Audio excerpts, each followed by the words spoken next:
tunduk dalam namanya. Dia luar biasa, perkasa mulia. Yesus nama di atas segala nama. Haleluya. Rayakan Yesus Tuhan yang berkuasa atas hidup kami. Mari sama-sama kita katakan Tuhanku. Tuhanku maha besar, Tuhanku maha kuasa, Raja segala raja. Yes Jesus. Dia takkan tergoyahkan, dia takkan terkalahkan. Dia hidup dan berkuasa. Serukan namanya, serukan namanya. Yesus Tuhan Raja, segala kuasa tunduk dalam namanya. Luar biasa, perkasa mulia. Yesus nama di atas segala nama. Haleluya. Selamat datang Yesus, nama di atas segala nama.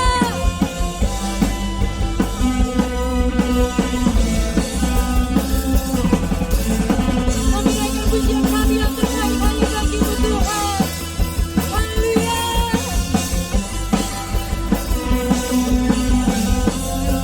Mari angkat tanganmu, katakan namanya. Yes Jesus. Tuhan Raja, segala kuasa tunduk dalam nama-Mu Tuhan. Sebab Kau-lah yang luar biasa, perkasa mulia. Yesus nama di atas segala nama.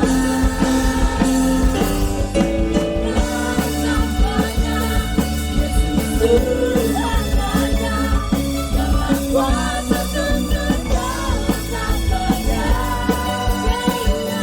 Dia luar biasa, perkasa mulia. Yesus nama di atas segala nama. Katakan Yesus nama. Yesus nama di atas segala nama. Yesus nama di atas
Biarlah Tuhan hati kami terus penuh dengan ucapan syukur, terus dengan kerinduan untuk kami boleh memuji, memuliakan nama-Mu Tuhan.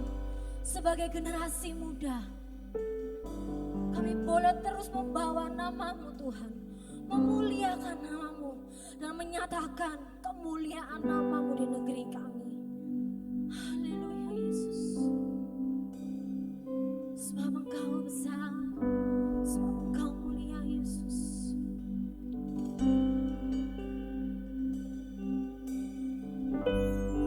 Haleluya Yesus.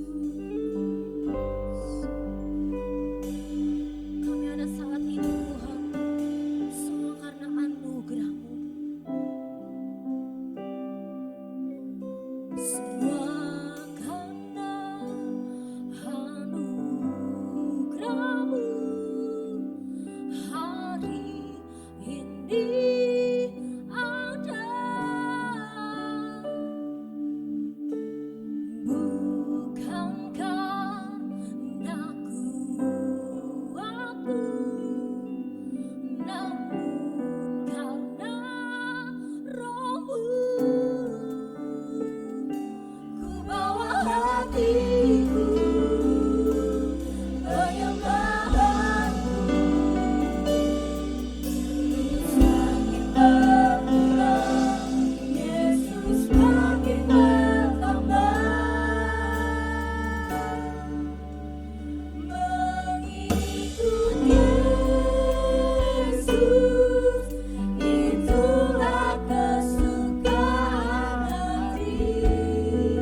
kehendakmu saja yang terjadi dalam hidupku.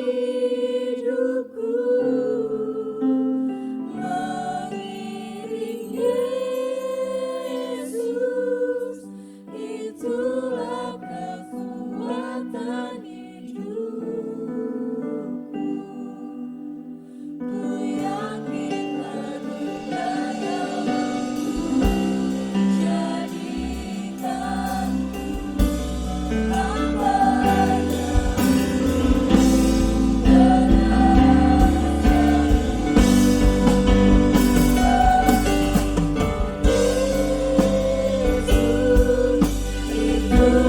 kesukaan hati. Lepas semua itulah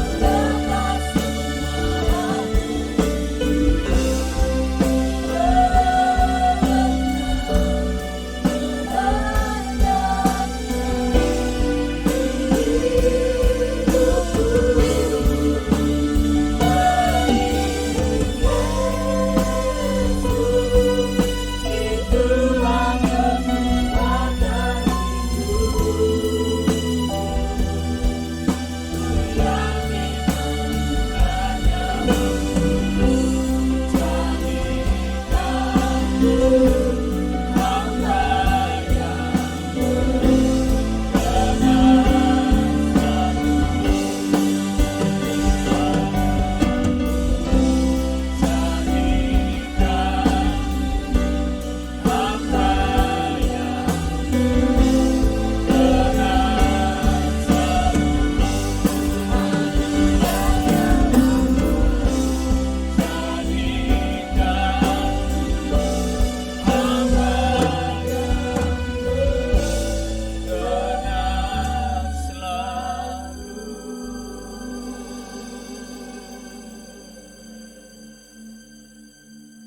Engkau baik Tuhan, sore hari ini kami merasakan kuasa-Mu bekerja di tengah-tengah kami.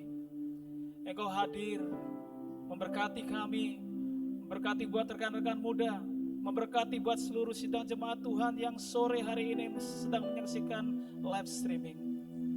Kekuatan, penghiburan, dan urapan yang baru Tuhan sediakan bagi kami setiap hari. Kami sudah menaikkan pujian penyembahan kami. Kami sudah bersukacita di dalam Tuhan melalui setiap puji-pujian ini. Tiba saatnya Bapa, kami akan mendengar pesan-Mu Tuhan. Kami akan mendengar suara-Mu Tuhan. Hamba mohon urapan Tuhan atas hamba-Mu yang terbatas ini Bapa. Bekerjalah Tuhan, mengurapi Tuhan. Biarlah Tuhan yang berbicara melalui hamba-Mu kepada seluruh sidang jemaat Tuhan, kepada seluruh rekan-rekan muda yang menyaksikan ibadah ini. Terima kasih Tuhan, kami serahkan pemberitaan firman-Mu dari awal, pertengahan hingga akhirnya. Di dalam nama Yesus kami berdoa. Amin. Puji Tuhan. Shalom, Edgers, Lifers, dan rekan-rekan muda dimanapun berada saat ini, juga seluruh sidang jemaat Tuhan. Saya ingin mengucapkan merdeka, merdeka, merdeka. Ya, besok adalah tanggal 17 Agustus tahun 2020 dan bangsa kita akan masuk di dalam usia yang ke-75 tahun. Bukan usia yang muda bagi seseorang, tapi juga bukan usia yang terlalu tua bagi suatu bangsa. Dan saya bisa melihat bahwa di dalam usia yang 75 tahun, bangsa kita telah mencapai titik perkembangan yang sangat luar biasa. Pemimpin-pemimpin bangsa dan negara ini begitu bekerja keras, mereka begitu fleksibel di dalam mengikuti perubahan-perubahan zaman, sehingga dapat dikatakan bangsa kita bukan lagi menjadi bangsa yang sekedar berkembang, tapi bangsa yang sudah jauh lebih maju daripada bangsa-bangsa yang lain. Beberapa hari yang lalu saya mengikuti laporan keuangan dari Bapak Presiden kita, Bapak Jokowi. Bapak Jokowi mencanangkan suatu statement yang mengejutkan saya secara pribadi. Di masa krisis ini beliau mengatakan bahwa ke depan bangsa Indonesia bukan hanya sekedar sebagai bangsa yang berkembang saja, tapi menjadi bangsa yang terdepan, bangsa yang benar-benar maksimal berkembang. Dan di sini kita bisa melihat bahwa bangsa kita sudah berkembang secara maksimal. Lalu bagaimana dengan kehidupan kita sebagai orang Kristen, sebagai anak-anak muda Kristen, sebagai anak-anak Tuhan? Sudahkah kita mengalami kemerdekaan secara rohani di dalam Tuhan? Orang yang sudah merdeka secara rohani di dalam Tuhan, maka dia mengalami kemerdekaan atas dosa.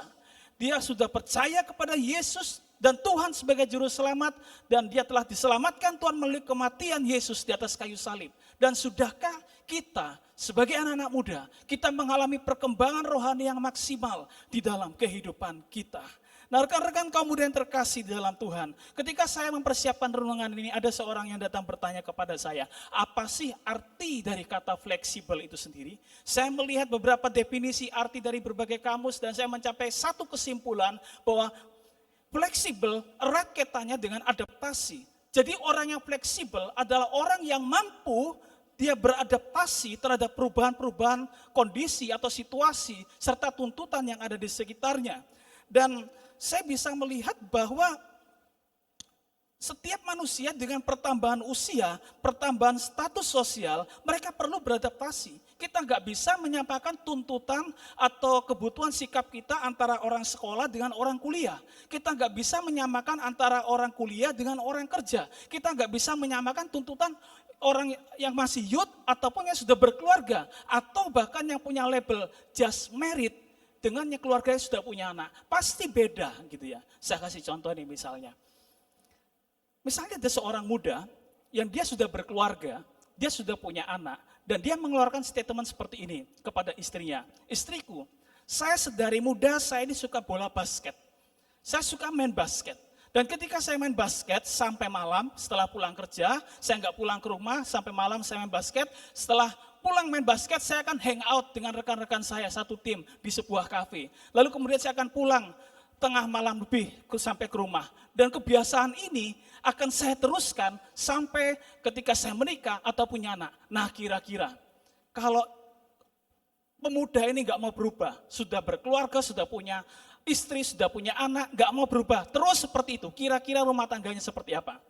Isinya tukaran terus tiap hari, isinya masalah terus tiap hari. Karena nggak ada niatan untuk mau fleksibel, untuk mau berubah terhadap suatu perubahan kondisi atau status sosial dalam kehidupannya.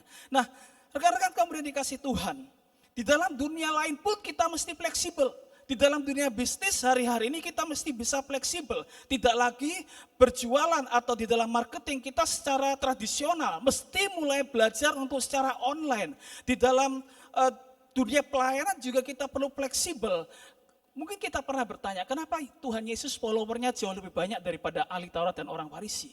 Karena Yesus begitu fleksibel ketika dia melayani, ketika dia datang kepada seorang penagih pajak seperti Sakeus, dia fleksibel, dia bisa menerima segala kekurangannya. Ketika dia melayani kepada perempuan pesina yang akan dilempari oleh ahli Taurat dan orang Farisi, dia menerima dia begitu fleksibel sehingga dia dicintai oleh banyak orang. Nah rekan-rekan kaum muda yang dikasih Tuhan, seseorang bisa beradaptasi dan berkembang. Ada beberapa prinsip yang saya tuliskan bisa dilihat di dalam slide-nya. Yang pertama, orang itu harus punya kemauan untuk belajar. Ketika seseorang nggak mau belajar, dia nggak akan bisa bertumbuh. Dia nggak akan bisa fleksibel. Yang kedua adalah perlu kita menghargai sebuah kegagalan. Karena nggak ada manusia dalam dunia ini nggak pernah gagal. Kita semua pernah gagal. Justru orang yang sukses, orang yang berkembang, dia bisa belajar dari sebuah kegagalan. Dia bisa menghargai sebuah kegagalan dalam hidupnya. Lalu dia adalah orang yang terbuka terhadap segala kritik. Terbuka terhadap saran. Tidak membentengi diri, tidak memusuhi setiap kritik atau saran dalam hidupnya. Dan yang paling penting adalah ketika dia melihat keberhasilan orang lain. Itu menjadi sumber inspirasi bagi dia. Itu menjadi sumber informasi bagi dia. Bukan sebagai sumber berita hoax atau menjelekkan orang lain. Yang menjadi masalah di dalam fleksibilitas adalah kontrolnya.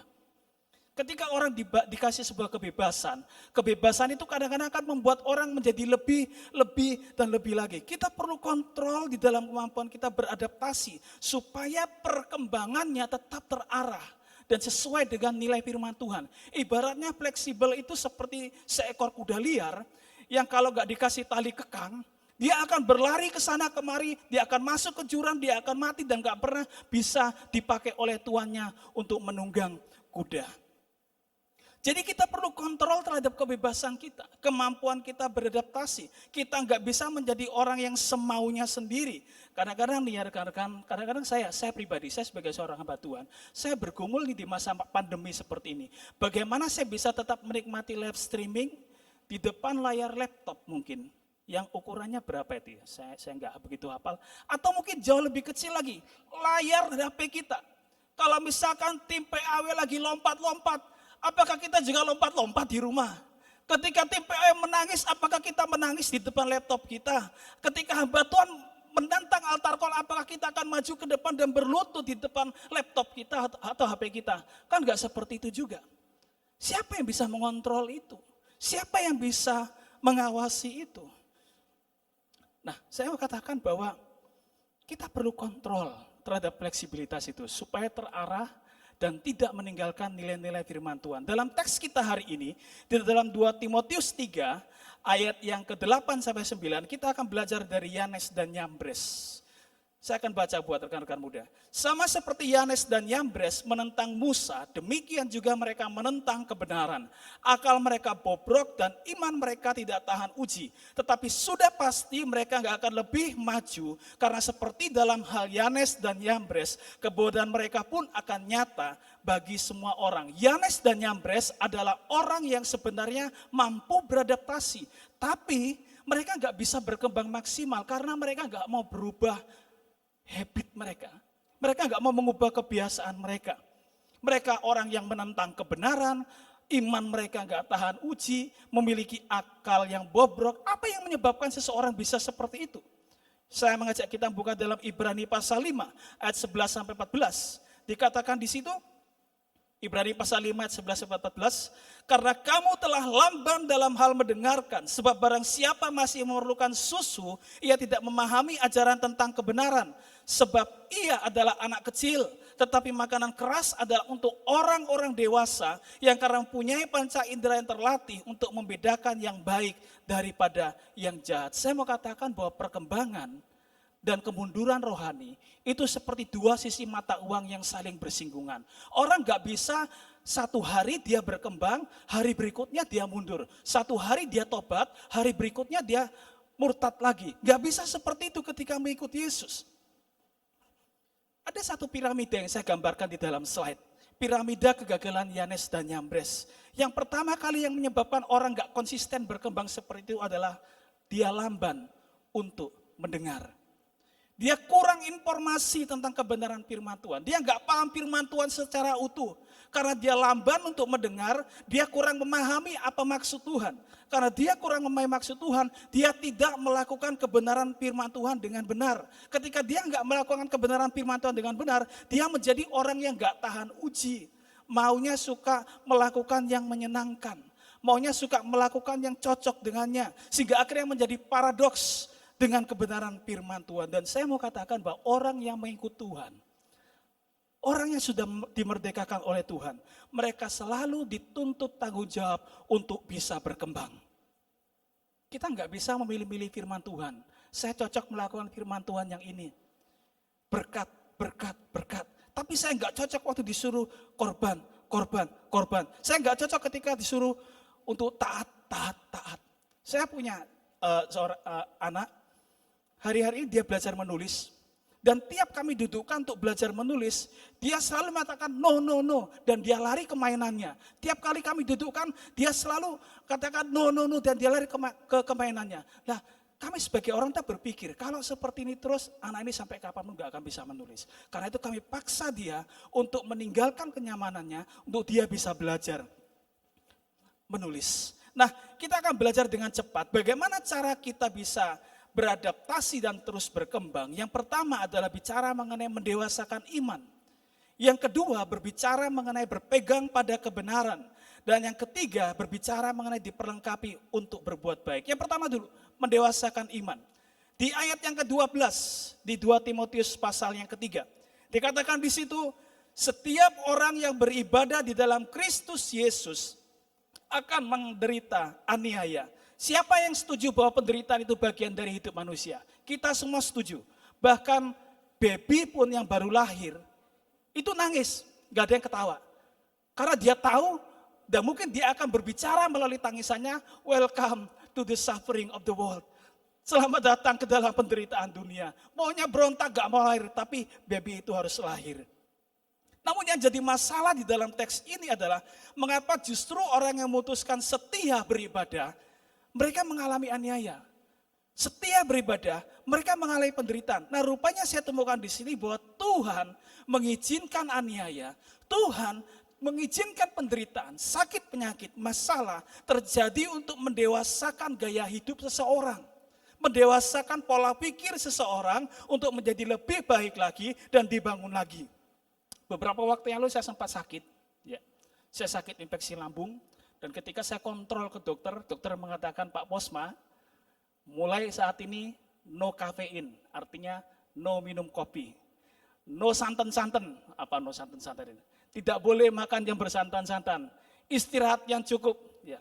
Saya berpikir dalam hari-hari yang lalu, ya memang saya nggak banyak secara aktivitas fisik karena banyak work from home, kerja dari rumah, tapi otak pikiran ini selalu muter, selalu mikir, dan ke bawah-bawah akhirnya kurang istirahat, hantamnya larinya minum kopi, kadang-kadang bisa 3-4 gelas sehari, dan juga makan yang enak-enak, supaya apa? Supaya pikiran ini terus di dalam top level. Tapi rupanya itu yang diproses oleh Tuhan.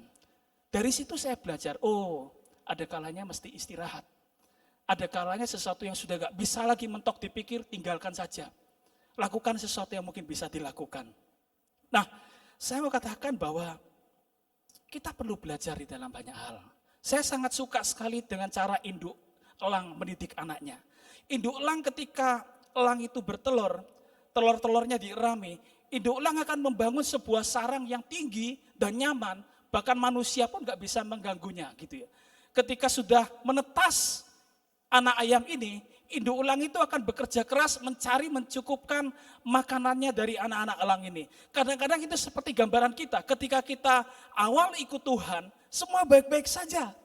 Kita diberikan tempat yang nyaman, kita dilindungi Tuhan, kita diberkati Tuhan, kita dijauhkan dari orang yang jahat, kita dijauhkan dari sakit penyakit, kita enggak kekurangan, pekerjaan kita aman-aman saja. Bahkan mungkin kalau boleh kita berdoa, Tuhan, maunya Tuhan, saya seperti ini dari saya muda sampai nanti saya meninggal Tuhan.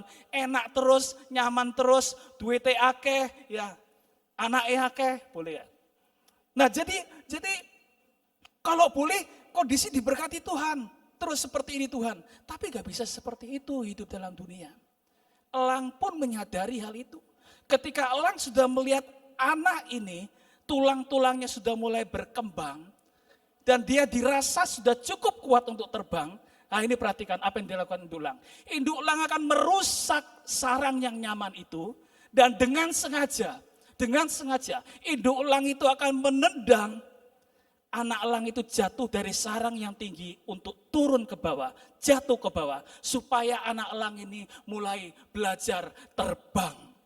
Kadang-kadang pun kita seperti itu.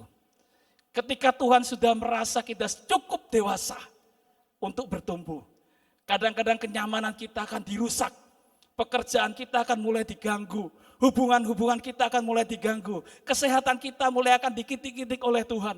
Supaya apa? Supaya kita belajar bertumbuh dewasa. Kadang-kadang pun Tuhan seperti tendang kita dari tempat tinggi ke tempat yang bawah. Kita dijatuhkan begitu rupa. Supaya apa? Supaya kita mulai bertumbuh dewasa di dalam Tuhan. Ya satu kali ada kesaksian, beberapa waktu yang lalu saya saksikan. Ada seorang pemudi berusia 21 tahun. Dia sebagai seorang staff accounting di salah satu yayasan di sekolah. Jadi dia ini orang yang setia, pemudi yang setia melayani Tuhan, sebagai usher, kolektan, juga sebagai singer. Nah ketika awal pandemi, biasa kalau di kantor-kantor itu pakai termogan. Dan saat di termogan, panasnya sampai 42. Dan waktu itu rekan-rekan kantor menyuruh dia untuk dia tes, rapid test gitu ya, sambil tes darah. Nah rupanya puji Tuhan hasil rapid testnya non-reaktif, artinya nggak sampai kena COVID. Tapi yang menjadi masalah adalah bahwa dari hasil tes darah itu, pemudi ini kena sakit talasemia, yang berarti bahwa dia nggak boleh mudah lelah, dia nggak boleh mudah capek. Nah justru di masa kondisi dia butuh uang yang banyak, dia butuh uangnya banyak untuk menambah biaya kontrak rumah keluarganya, justru pada saat itu dia diharuskan banyak istirahat. Dia kecewa sekali, Dan dia berkata kepada Tuhan, Tuhan, saya ini sudah melayani Tuhan. Saya dari muda, dari saya remaja sampai saya muda sekarang, saya nggak pernah berbuat aneh-aneh. Saya setia melayani di gereja. Tapi kenapa Tuhan izinkan saya mengalami seperti ini? Mungkin perkataan itu familiar ya di telinga kita ya. Kadang-kadang seorang hamba Tuhan pun bisa berkata seperti itu. Nah, saya mau katakan bahwa awal mukjizat dialami oleh pemudi ini. Ketika dia dirawat oleh salah seorang dokter, dokter itu bertanya, kenapa kok wajahmu kecewa seperti itu? Bukannya mestinya kamu bersyukur. Yang saya tahu orangnya sakit talasemia, dia gak bisa buat apa-apa. Tapi kamu sampai usia 21 tahun, kamu bisa bekerja dengan baik, bisa menghasilkan uang, menjadi salah satu tulang punggung dalam keluarga. Ketika mendengar kata dokter ini, dia menjadi malu, dan dia malu juga kepada Tuhan. Dan dia belajar mulai mensyukuri. 21 tahun Tuhan telah tolong pelihara dia. Dia mensyukuri buat hari-hari ke depan yang Tuhan sudah percayakan bagi dia. Dan akhirnya apa? Akhirnya Tuhan tolong dia, bahkan kebutuhan uang untuk perpanjangan rumah kontraknya 1 minggu sebelum pelunasan, Tuhan sudah mencukupkan. Bukankah Tuhan Yesus luar biasa dalam hidup kita, rekan-rekan kaum muda? Jadi saya mau katakan kita mesti beradaptasi dan terus berkembang di tengah penderitaan. Kuncinya apa? Kuncinya adalah iman. Ibrani 11 ayat yang pertama. Iman adalah dasar dari segala sesuatu yang kita harapkan, bukti dari segala sesuatu yang tidak kita lihat. Iman itu adalah sesuatu yang belum kita lihat, tapi kita yakini akan terjadi. Iman akan menjadikan penderitaan itu sebagai bagian kita memikul salib, dan ketaatan di dalamnya akan mendatangkan pemeliharaan Tuhan. Dan saya mengatakan orang yang bertumbuh dewasa di dalam iman, yang pertama dia percaya kepada setiap janji Tuhan. Yang kedua, walau dia menderita, namun dia memiliki kepekaan mendengar suara Tuhan. Dan yang ketiga, dia mampu mengubah hati yang kecewa menjadi bersyukur kepada Tuhan. Poin yang kedua, berpegang pada kebenaran.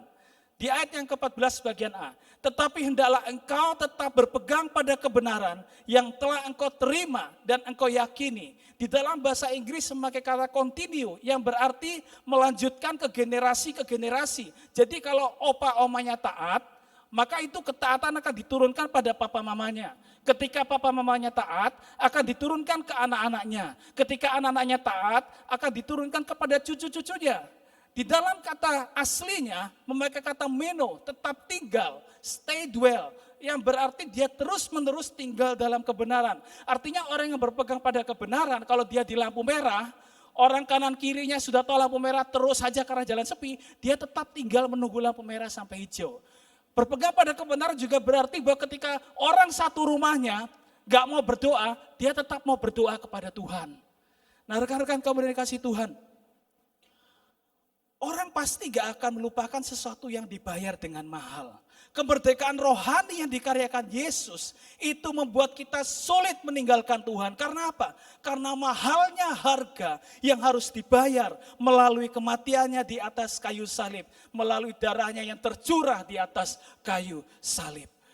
Ada 2 cerita yang mau saya ceritakan. Yang pertama kisah mengenai Essie Eddy. Dan yang kedua mengenai Mayor O'Hara. Essie Eddy ini adalah pengacara kondang dari seorang bos mafia yang bernama Al Capone. Mungkin kita familiar dengan nama Al Capone. Essie Eddy ini kerja sangat bagus. Setiap Al Capone kena masalah hukum selalu lolos. Dan akhirnya sebagai imbalannya Al Capone memberikan hadiah, yaitu saham, uang yang banyak, dan mansion, perumahan mewah. Pada saat itu Tuhan berbicara di dalam hati Essie Eddy ketika melihat anaknya tertidur, anak laki-lakinya. Tuhan berkata, Essie Eddy, kamu sudah punya uang banyak, kamu sudah punya mansion, kamu sudah punya harta yang melimpah. Tapi apa yang akan kamu wariskan kepada putramu ini? Hatinya tertemplak sekali, Dan akhirnya dia berkata, Tuhan, saya mau mewariskan kebenaran pada anak saya ini. Akhirnya dia harus membayar mahal apa yang dia wariskan kepada anaknya. Dia datang ke kantor polisi, dia melaporkan seluruh apa yang dilakukan Al Capone, dan sebagai balasannya harga mahalnya. 1 tahun kemudian setelah peristiwa itu, Essie Eddy diberondong oleh peluru oleh beberapa pria yang tidak dikenal di jalanan di kota Chicago di malam yang sunyi. Saya pindah ke cerita yang lain, yaitu mengenai Mayor O'Hara. Mayor O'Hara ini adalah seorang penerbang di dalam Perang Dunia Kedua, penerbang dari pesawat Amerika. Satu kali ketika dia berangkat dari kapal Lexington, yaitu kapal induk Amerika Serikat, dia tahu pesawatnya kekurangan bahan bakar. Rupanya teknisinya lupa mengisi bahan bakar bensin, bahan bakarnya pesawat. Lalu kemudian saat dia akan kembali ke kapal induk Lexington, dia melihat satu skuadron pesawat Jepang sudah siap akan menembak, menenggelamkan kapal induk itu. Hatinya tergugah. Dengan gagah berani dia menembaki pesawat-pesawat Jepang itu. Bahkan 2 pesawat Jepang itu jatuh. Dan dengan pesawat yang compang-camping yang dinaiki oleh Mayor O'Hara, dia dengan sengaja menabrakkan pesawatnya ke 3 pesawat Jepang. Dan akhirnya 3 pesawat Jepang itu pun jatuh. Pesawat-pesawat Jepang yang lain, pilot-pilot Jepang yang lain mengatakan dalam bahasa Jawa, wong iki gendeng iki ya. Satu kok bisa berani lawan banyak. Akhirnya pesawat-pesawat Jepang yang lain itu kabur kembali ke pangkalan kapal induknya. Dan sejarah kemiliteran Amerika Serikat mencatat bahwa Mayor O'Hara adalah perwira pertama yang mendapat medali kehormatan, penghargaan atas pengabdian atas bangsa Amerika. Dan singkat cerita tahun berikutnya S.E. Eddy meninggal di dalam sebuah pertempuran yang cukup hebat di dalam perang dunia itu. Dan sebagai bentuk penghargaannya apa? Di Chicago berdirilah bandar udara yang dinamakan dengan O'Hara. Apa relasi cerita dari S.E. Eddy dan Mayor O'Hara ini? S.E. Eddy adalah papa kandung dari Mayor O'Hara. Dan Mayor O'Hara adalah anak kandung dari S.E. Eddy. Saya mau katakan bahwa kemerdekaan yang dibangun dengan harga yang mahal akan membuat kita tetap kuat di dalam Tuhan. Karena apa? Karena itu didasarkan oleh suatu hubungan ayah dan anak. Karena apa? Karena ada kehidupan yang dikorbankan, nyawa, uang, hati, waktu, tenaga, ada keteladanan kehidupan yang diberikan. Hubungan saya seorang anak dengan orang tua. Saya ingat tante saya selalu berkata, kamu bersyukur punya orang tua. Kenapa? Ceritalah banyak cerita gitu ya, mengenai kehidupan masa kecil saya karena saya belum paham. 2 cerita yang selalu saya ingat. Yang pertama, ketika saya lahir, orang tua saya mengupayakan berbagai cara supaya bisa cukup menutupi biaya persalinan saat itu. Dan yang kedua, adalah ketika satu kali saya usia 4 atau 5 tahun perjalanan dari Tanah Jawa menuju Sumatera naik kapal. Waktu itu saya tersesat. Dan tersesat ditemukan oleh pasangan Amerika, suami istri yang nggak bisa punya anak. Dan ketika itu ibu saya bercakap-cakap dengan kedua pasangan ini, suami istri ini. Intinya pasangan suami istri minta supaya saya menjadi anak angkat mereka dan dibawa ke Amerika. Waktu saya dengar cerita itu saya rasa dalam hati, waduh kok nggak jadi gitu ya. Kalau enggak kan bisa jadi orang Amerika gitu. Tapi enggak seperti itu. Ibu saya mengatakan tidak. Ini anak pertama kami. Saya sangat sayang dia. Saya sangat cinta dia. Ini anak yang kami tunggu-tunggu. Dan saya berpikir, waduh, orang tua saya begitu berkorban banyak bagi saya. Dan itu menjadi kekuatan bagi saya untuk benar-benar menghargai orang tua sebagai perpanjangan tangan Tuhan dalam hidup kita. Saya mau katakan di dalam ayat 14b, dengan selalu mengingat orang yang telah mengajarkannya kepadamu. Ketika kita mengingat orang yang sudah bayar harga di dalam mendewasakan kita, akan menolong kita untuk membangun kembali dasar iman Kristen yang tanpa disadari mulai ditinggalkan karena ada godaan untuk hidup tidak benar. Saya mau katakan kepada para mahasiswa, jika engkau mulai menyerah dengan sistem online hari-hari ini, jika engkau kesulitan keuangan atau apapun juga masalah apapun yang membuat kau berpikir untuk meninggalkan bangku kuliahmu, tetap tinggal di dalam tempat kuliahmu. Ingatlah orang-orang yang telah berjuang keras mengeluarkan biaya yang tidak sedikit, berjuang keras untuk mencucurkan air mata di dalam doa untuk studimu di dalam perkuliahanmu. Sebagai seorang hamba Tuhan juga kadang-kadang hamba Tuhan bisa juga menjadi lemah, bisa juga kadang-kadang berpikir untuk meninggalkan pelayanan. Ingatlah satu hal bahwa Tuhan yang memanggil, Tuhan yang memelihara, dan Tuhan yang akan menyediakan segala kebutuhanmu. Jika engkau suami istri, jika engkau hari-hari sedang bergumul, engkau akan meninggalkan rumah tanggamu, ada di dalam ujung perceraian, ingatlah para orang tua yang telah berjerih lelah di dalam membesarkan, menanamkan nilai kesetiaan, menanamkan nilai tanggung jawab dan keluarga. Ingatlah juga para hamba Tuhan yang telah menumpangkan tangan di dalam pernikahanmu. Tetap tinggal di dalam pernikahanmu. Setialah apapun juga yang engkau alami. Dan poin yang ketiga, yang terakhir, diperlengkapi untuk perbuatan baik. Ayat yang ke-17, dengan demikian tiap-tiap manusia kepunyaan Allah diperlengkapi untuk perbuatan baik. Kita perlu konsisten, ya, gak bisa hari ini kita tobat, besok gak tobat, hari ini tobat, besok gak tobat, gak bisa. Hidup di dalam Yesus perkembangannya adalah terus berjalan ke arah atas. Perlu konsisten dalam membangun perkembangan rohani kita dengan siap dikoreksi, berjalan dalam ketaatan setiap hari. Sebagaimana tubuh membutuhkan makanan setiap hari, demikian juga roh kita perlu makan. Makannya dari apa? Dari firman Tuhan. Seorang atlet gak akan menang dalam pertandingan kalau gak baca dan gak paham isi setiap aturan yang sudah ditetapkan. Seorang yang sakit gak akan sembuh kalau gak baca dan lakukan aturan konsumsi obat yang diminta. Dan seseorang anak Tuhan gak akan sanggup memahami masalah hidup yang sulit dimengerti kalau gak mengerti firman Tuhan. Dari mana kita bisa mengerti firman Tuhan? Jawabannya dalam Mazmur pasal pertama, ayat pertama sampai yang kedua. Berbagailah orang yang gak berjalan menurut nasihat orang fasik, gak berdiri dalam jalan orang berdosa, dan gak duduk dalam kumpulan pencemooh, tetapi yang kesukaannya ialah Taurat Tuhan, dan yang merenungkan Taurat itu siang dan malam. Kalau gak salah saya pernah ulas mengenai kata merenungkan. Imagine, membayangkan firman Tuhan di benak kita, kita renungkan dalam hati kita lakukan dalam hidup kita setiap hari. Saya ada motor matic di rumah, kalau nggak salah sudah 7 tahun usia motor ini menemani rumah tangga kami. Dari mulai belum punya anak sampai punya anak. Di dalam 7 tahun usia motor ini mulai sudah agak rewel. Kadang-kadang sudah pernah ganti fan belt 2 kali, ganti oli, ganti beberapa kampas rem. Dan saya temukan bahwa seiring dengan berjalannya konsumsi pemakaian motor, seiring itu ada banyak yang perlu dirubah, ada banyak yang perlu diservis, ada banyak yang perlu dipelihara. Dan saya membayangkan saja bahwa kita sebagai orang yang sudah diselamatkan pertama kali, semakin bertambah usia keselamatan kita, maka ada celah-celah tabiat dosa yang perlu diservis oleh Tuhan.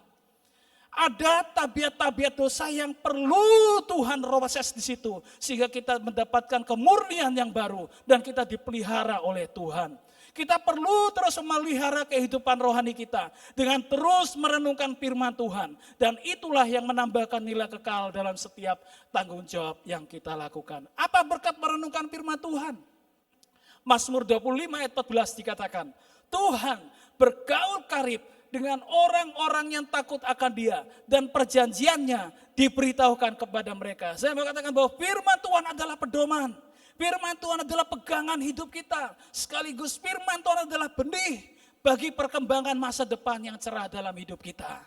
Dan akhirnya kita akan bisa mencapai tahap berkembang maksimal. Kita akan mencapai tahap level berkualitas. Apa tandanya? Di dalam Lukas 19 ayat yang ke-16. Saya undang leader singer maju ke depan.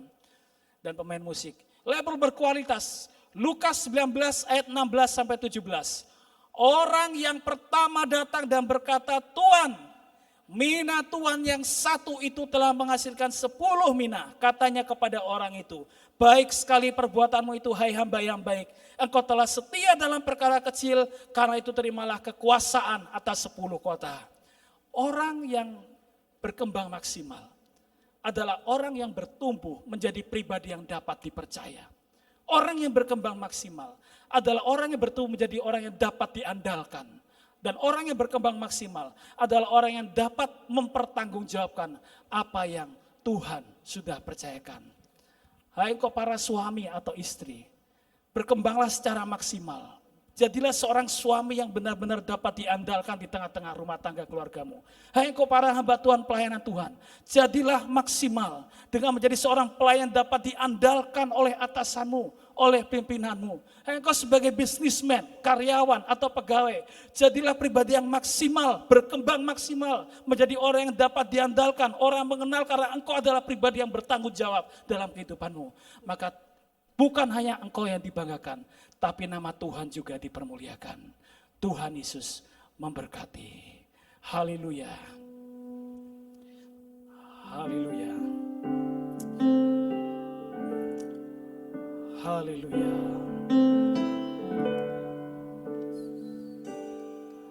Mengikut Yesus, itulah kesukaan hatiku. Jadikan ini sebagai doa kita kepada Tuhan. Berkembanglah secara maksimal di dalam Tuhan. Jangan puas pada titik engkau hanya diselamatkan saja. Tapi ada tugas terus berkembang setiap hari. Terus berkembang secara maksimal melalui setiap tanggung jawab yang Tuhan percayakan dalam hidup. Dan saat orang mengenal engkau menjadi orang yang dapat diandalkan, menjadi orang yang bertanggung jawab, maka bukan hanya engkau yang diangkat tinggi oleh Tuhan di hadapan manusia, tapi nama Tuhan juga dipermuliakan di dalam kehidupanmu. Haleluya. Oh, mengiring Yesus, mengiring Yesus. Haleluya.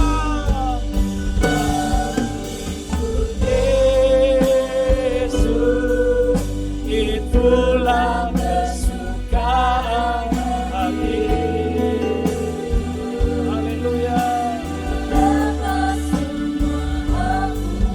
Oh, haleluya. Kami mau mengenal kehendak-Mu Tuhan. Haleluya.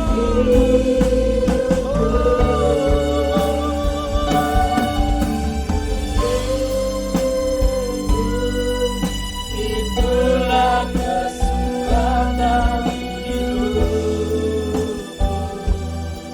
Ku yakin adanya waktu jadikan hamba yang berkenan.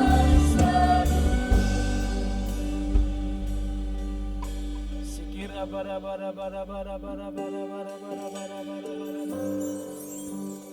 Naikkan pujian penyembahanmu sejenak kepada Tuhan. Renungkan di dalam hati. Apakah engkau hari-hari ini sudah benar-benar merdeka di dalam Tuhan? Atau engkau masih terikat di dalam dosa? Renungkan benar-benar jika engkau sudah diselamatkan oleh Tuhan. Apa yang engkau kerjakan hari-hari yang lalu? Sebagai kesempatan kau mengisi kemerdekaanmu, keselamatanmu di dalam Tuhan. Mungkin hari-hari yang lalu kau tidak melakukan apa-apa. Sore hari ini tantangan datang kepada engkau dan saya. Mari kita pergunakan kesempatan yang baik ini, kemerdekaan ini, untuk kita benar-benar mengerjakan sesuatu yang berdampak bagi kekekalan. Tuhan menantang kita. Tuhan menantang rekan-rekan muda, Bapak Ibu Saudara beserta saya, untuk kita terus berkembang secara maksimal. Gak bisa kita hari ini kita bertobat, besok kita gak bertobat. Hari ini kita sungguh-sungguh, besok gak sungguh-sungguh. Hidup di dalam Tuhan adalah terus progres bertumbuh naik di dalam Tuhan. Haleluya. Saya akan berdoa buat rekan-rekan kaum muda yang hari-hari ini sedang bergumul akan hal ini. Jika engkau sedang bergumul akan hal ini, angkat tangan kananmu dan taruh tangan kirimu di dada. Saya akan berdoa. Bapa di surga yang kami sembah dalam nama Yesus, hamba-Mu sudah selesai berbicara. Daripada saat ini Tuhan, bila Roh Kudus Tuhan terus bekerja di dalam hati seluruh rekan-rekan muda, hidup kami masih panjang Tuhan. Masa depan yang cerah masih terbentang di hadapan kami. Dan kami tidak ingin sia-siakan waktu-waktu yang ada. Kami mau benar-benar berkembang secara maksimal Tuhan. Terima kasih Tuhan atas kemampuan-kemampuan kami beradaptasi terhadap segala perubahan-perubahan hidup kami. Mungkin hari-hari ini ada di antara kami yang akan masuk di dalam rumah tangga yang baru.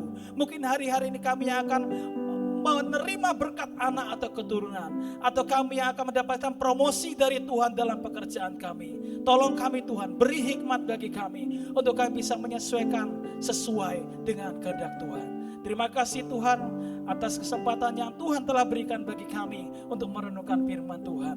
Dan bila kebenaran ini terus tertanam dalam hati dan pikiran kami, bertumbuh dan berbuah menyenangkan hati Tuhan.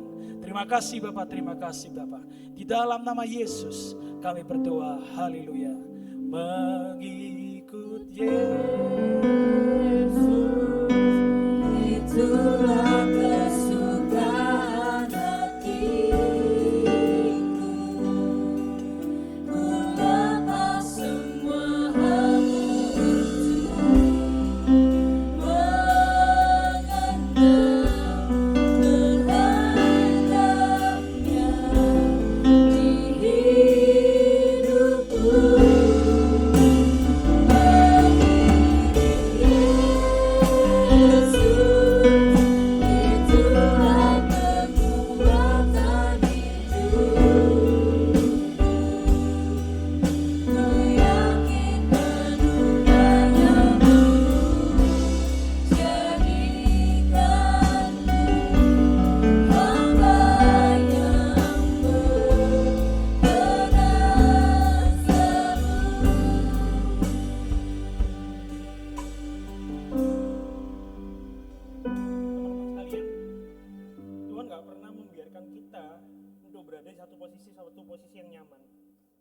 Tuhan nggak pernah membiarkan kita selalu berada di posisi yang membuat kita enak. Karena apa? Tuhan mau kita berkembang, Tuhan mau kita bertumbuh. Karena itu Tuhan nggak pernah membiarkan kita selalu berada di zona nyaman kita. Tuhan nggak akan pernah membiarkan kita untuk berada di hal-hal yang membuat kita senang. Tapi Tuhan membuat kita berada di hal-hal yang membuat kita, Tuhan kok gini sih? Tuhan kenapa kamu membuat aku seperti ini? Tuhan kenapa ketika aku melayanimu, ketika aku setia denganmu, Engkau malah menaruh aku di tempat yang paling bawah? Tuhan cuma mau satu, Tuhan mau kita supaya kita berkembang secara maksimal. Tuhan mau kita supaya kita fleksibel. Apapun yang kita alami masa-masa seperti sekarang, new normal ini, Tuhan pun berharap yang sama. Tuhan mau hal yang sama supaya kita berkembang, supaya kita punya hati yang terus-menerus bertambah seperti hatinya Yesus. Oke teman, ini juga sebagai introspeksi di diri kita sendiri. Apakah kita sedang berada di zona nyaman kita? Apakah kita malah berada di zona-zona yang sebenarnya jauh dari Tuhan?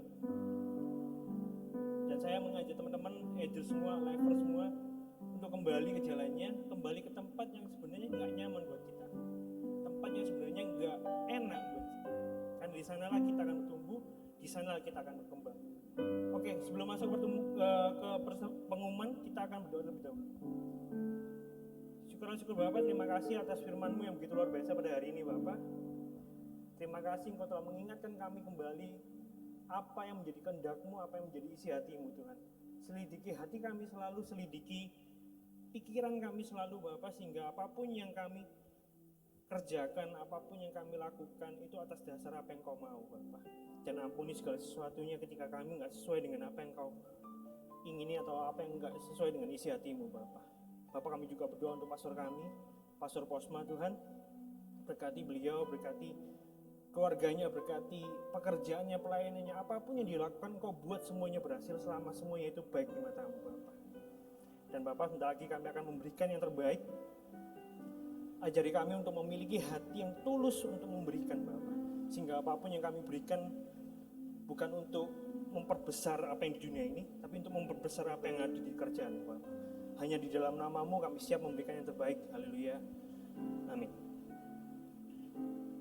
Oke teman-teman, teman-teman bisa memberikan persembahan melalui QR Code yang ada di layar TV teman-teman atau layar laptop teman-teman, dan bisa melalui aplikasi yaitu Dana, GoPay, ShopeePay, dan OVO. Atau teman-teman bisa transfer ke rekening BCA kami di atas nama GCA Ebenezer yang tertera di layar teman-teman. Selanjutnya, di Jumat malam nanti kita ada doa malam tanggal 21 Agustus 2020 jam 7 malam, Worship Night. Jangan lewatkan, rasakan, teman-teman bisa merasakan hadirat Tuhan dengan kita berworship bersama-sama. Pengumuman selanjutnya, YouTube gereja kita Ebenezer mempunyai new program, yaitu Host Family with Pastor Teguh Kurniawan. Dan sama di channel YouTube kita yaitu GSJ Ebenezer Surabaya. Teman-teman bisa menyaksikan setiap Sabtunya tanggal 22 Agustus jam 7 malam. Dan untuk ibadah minggu depan tanggal 23 Agustus 2020 dengan tema pemaaf versus pendendam, teman-teman bisa menyaksikan di 3 ibadah, yaitu ibadah pertama jam 8 pagi, ibadah 2 jam 10 pagi, dan ibadah 3 jam 5 sore seperti sekarang. Lalu selanjutnya, pengumuman selanjutnya kita ada ibadah baptisan air. Teman-teman dianjurkan untuk melihat baptisan air melalui live streaming YouTube. Dan semua yang dilakukan di gereja ini ketika baptisan air sesuai dengan protokol yang berlaku. Diadakan pada waktu hari Kamis 20 Agustus 2020 jam 10 sampai selesai. Pengumuman selanjutnya, ada Pray and Worship live on Instagram dengan tema Freedom. Di hari Selasa 18 Agustus 2020 dengan pembicara yaitu Pastor Jeffrey Teresna, dan juga dapat disaksikan di channel YouTube kita GSJ Ebenezer. Lalu kita juga punya warta gereja. Bagi teman-teman yang belum menerima warta, teman-teman bisa menghubungi nomor WA yang tertera di layar teman-teman, atau bisa download melalui link yang terdapat di deskripsi YouTube. Selanjutnya, pengumuman selanjutnya, Depsos atau Bantuan Sosial. Depsos GSJ Ebenezer memberi kesempatan bagi teman-teman yang ingin membantu saudara atau saudari kita yang mengalami kesusahan ekonomi sehubungan dengan masa-masa pandemi seperti ini, dengan cara berdonasi melalui rekening GSJ Ebenezer. Dan berikut adalah foto-foto Depsos. Pengumuman selanjutnya, host family untuk sementara waktu ditiadakan, tapi teman-teman juga bisa menggunakan aplikasi Zoom untuk ketemu kangen atau mengadakan host family via online. Bagi teman-teman yang ingin mengadakan HF online melalui media Zoom, dapat menghubungi saudara Kevin dengan nomor yang tertera di layar teman-teman. Lalu pengumuman selanjutnya, semua kegiatan Departemen Sosial, baik itu aerobik, bimbel, konsultasi kesehatan, dan konsultasi hukum untuk sementara waktu ditiadakan. Dan info diakonia, baik itu penyerahan anak, baptisan air, dan pernikahan, teman-teman bisa mengontak kontak person yang ada di layar teman-teman. Selanjutnya, sosial media Ebenezer. Teman-teman yang ingin tahu informasi seputar kegiatan GSI Ebenezer dan satelit-satelitnya, teman-teman bisa melihat di sosial media kita, yaitu yang ada YouTube, Instagram, Facebook, Twitter, dan WhatsApp. Lalu selanjutnya, kita tetap menganjurkan teman-teman untuk stay at home, menjaga jarak dan physical distancing, rajin mencuci tangan, menggunakan masker ketika keluar rumah. Dan pengumuman yang terakhir akan ada video trailer untuk podcast 11DG. Selamat menyaksikan.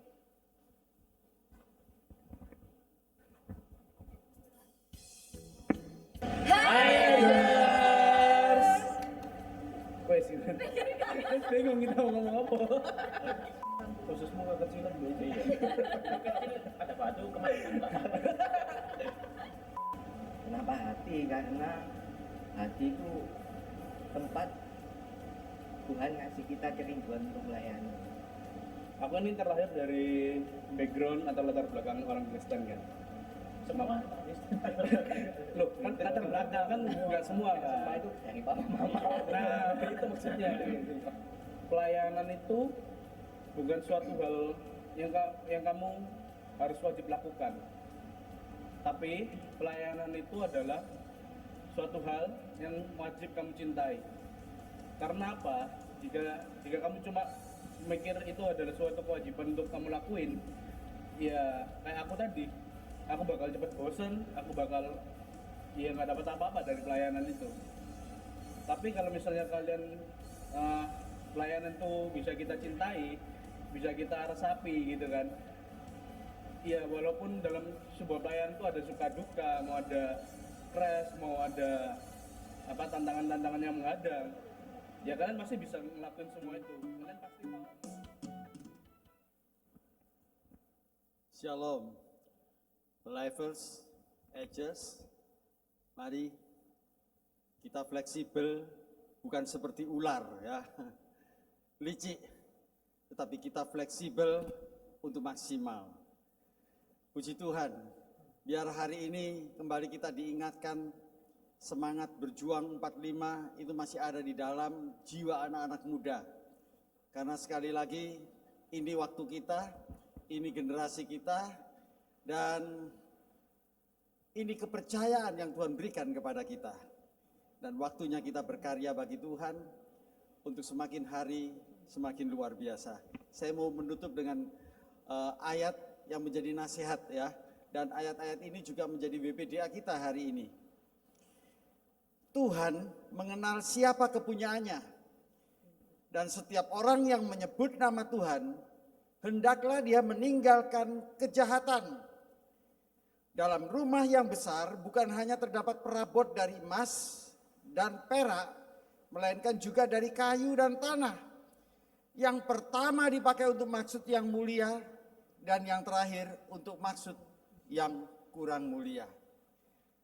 Saya yakin kita dipilih, kita dibentuk, kita dijadikan Tuhan untuk perabot mulia. Tetapi sayang, masih ada saja mereka yang dari kayu dan dari tanah. Ini menjadi peringatan kita, mari maksimal karena kita percaya bahwa kita bisa melakukannya. Amin. Mari kita bangkit berdiri, kita akan berdoa mengakhiri. Dan sekali lagi tetap semangat untuk maju, mengisi kemerdekaan ini, sebab ini tanggung jawab kita. Bapa, kami mengucap syukur. Sebab Tuhan baik, kasih setia Tuhan untuk selama-lamanya. Dari masa ke masa, dari generasi ke generasi, masalah, tantangan, perjalanan hidup sama saja. Tidak ada yang baru. Tetapi perjuangan kami hari ini bukan melawan penjajah. Tapi perjuangan hari ini adalah perjuangan untuk membebaskan diri dari masa yang sukar. Seperti firman Tuhan katakan, bahwa masa yang akan datang masa yang sukar. Dan bagi mereka yang berjuang, dan bagi mereka yang bersama dengan Tuhan, maka mereka akan menjadi perabot yang mulia, yang menjadi kebanggaan Tuhan, yang bisa ditempatkan bersama-sama dengan Tuhan, menyenangkan hati Tuhan. Dan itulah kerinduan hati kami. Tuhan pakai setiap generasi mudamu, dan kiranya Tuhan sendiri yang akan menolong mereka dan menjadikan mereka. Apa yang menjadi kerinduan mereka hari ini, Tuhan akan berikan kepada mereka. Dan mereka menjadi seperti diri mereka sendiri. Mereka unik, mereka luar biasa, dan mereka berharga di hadapan Tuhan. Terima kasih Bapa, Tuhan lengkapi mereka dengan kuasa yang daripada Tuhan. Untuk mereka bergerak, untuk mereka maju sebagai laskar Kristus. Untuk memenangkan jiwa bagi Tuhan dan untuk mempermuliakan nama Tuhan. Kami menyerahkan mereka dengan segala permasalahan hidup mereka hari ini. Tantangan-tantangan yang mereka hadapi hari ini. Kiranya mereka kuat, mereka teruji, mereka terbukti sebagai laskar Kristus. Mereka yang terus berjuang, mereka pasti akan mendapatkan kemenangan. Terima kasih Bapa, kami menyerahkan anak mudamu. Mulai dari TCC, 11DG sampai Alive Tuhan. Biar mereka semua dalam pimpinan Tuhan, dalam kuasa Tuhan untuk bergerak maju bagi kemuliaan nama Tuhan. Tuhan memberkati Alivers, Tuhan memberkati Edgers dan juga TCC. Tuhan memberkati, melindungi engkau. Dan apapun yang kau perbuat, engkau akan berhasil di dalam segala yang kau lakukan. Sebab Roh Kudus bersamamu. Dan itu cukup untuk kamu dapat kemenangan yang daripada Tuhan. Di dalam nama Tuhan Yesus kami berdoa. Amin.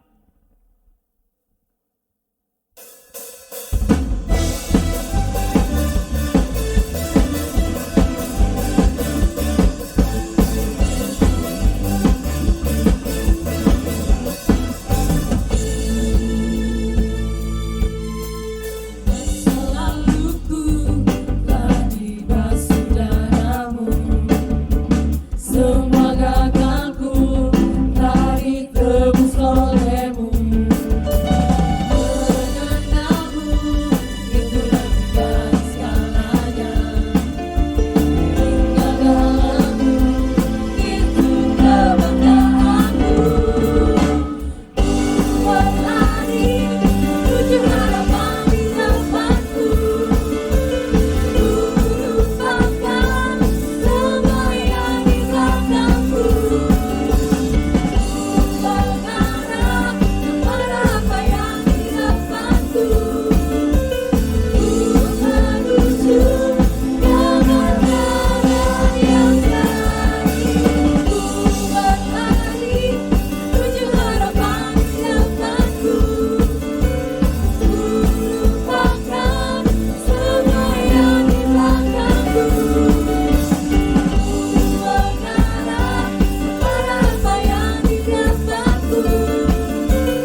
memberkati.